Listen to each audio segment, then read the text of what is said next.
Hi, this is Billy Brown. I'm a nature writer with Grid Magazine and with phillynature.org.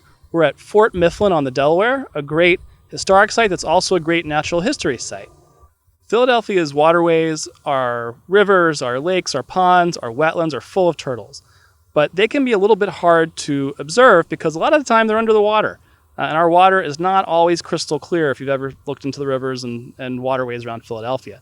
So one of the great ways to watch them and be able to observe them and learn about them is to see them when they're basking. A lot of turtle species like to warm up out of the water, catch some sun. Turtles don't generate their own body heat, so they rely on outside sources, mainly the sun, to warm themselves up. And so they'll crawl out of the water to warm up, and some scientists think they also crawl out of the water to dry out a little bit, helps deal with parasites maybe, and maybe they just enjoy it. Whatever the case, basking turtles is a great way to learn more about turtles and see what we've got living around us. So when you're looking for turtles to watch bask, you're looking for objects sticking out of the water.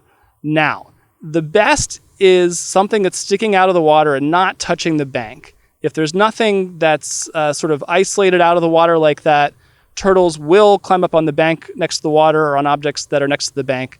So you might think the turtles have great armor and that protects them, but they disagree.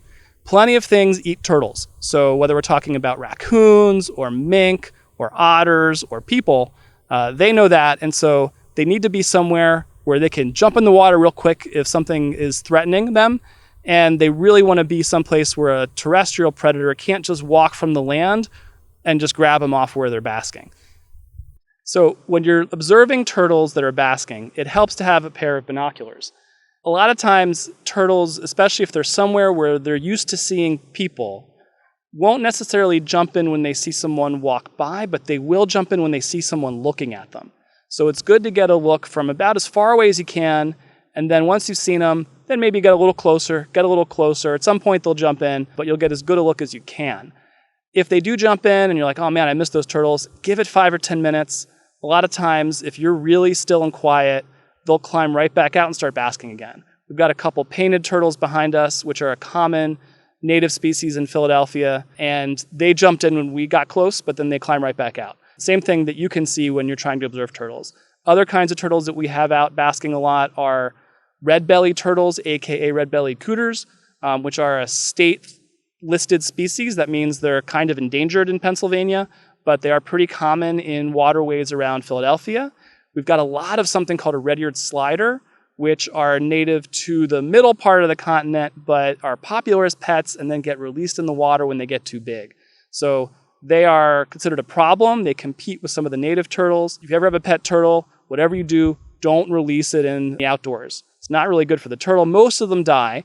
And then some of them that do survive end up breeding and being a problem out in the wild. So when you think about what turtles need to thrive in Philadelphia, of course, you're going to think about clean water, and you'd be right.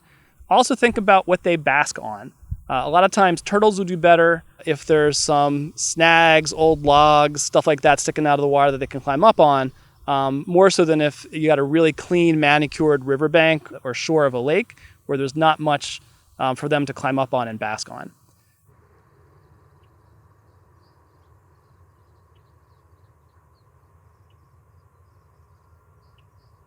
We want to thank Fort Mifflin for hosting us today and letting us do this video.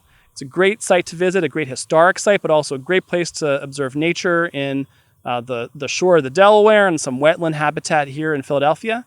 We want to thank William Penn Foundation for supporting these videos. And of course, this is a production of phillynature.org and Grid Magazine. Please check out phillynature.org to learn more about nature in Philadelphia. And if you like this kind of content, please consider making a donation and supporting it. And of course, make sure you subscribe to Grid Magazine and support environmental journalism right here in Philadelphia. Thank you.